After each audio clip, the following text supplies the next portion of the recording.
Ottawa cyclists are probably a lot more used to getting pulled over by police after a 4-day bike blitz in downtown Ottawa. The blitz covers a couple things. We do enforcement, obviously, which is writing tickets for infractions that we see. Sometimes we do issue written warnings. Sometimes we issue verbal warnings, depending on what the infraction is.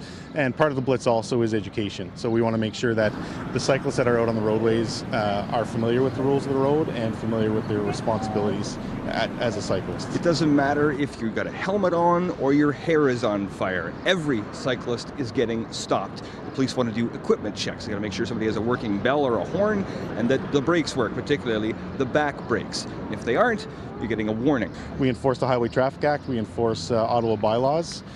Penalties could range from if a cyclist runs a red light, it's exactly the same as if a car runs a red light. So you're looking at a $325 ticket. For a stop sign, it's $110.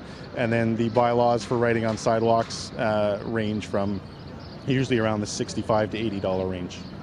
As you can well imagine, officers have some great stories to tell, stopping this many cyclists. They've seen people biking, trying to keep control of their bike while carrying a coffee, people biking with beer, biking while smoking, and people today driving along with one hand on the handlebars while trying to hold the hat on their head.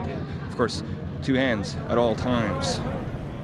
The main part with cyclists is sometimes we see that they're obviously committing an infraction.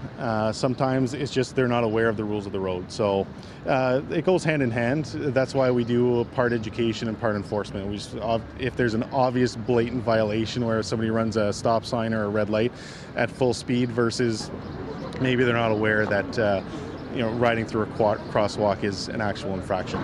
In Ottawa, Doug Hempstead for Sun News.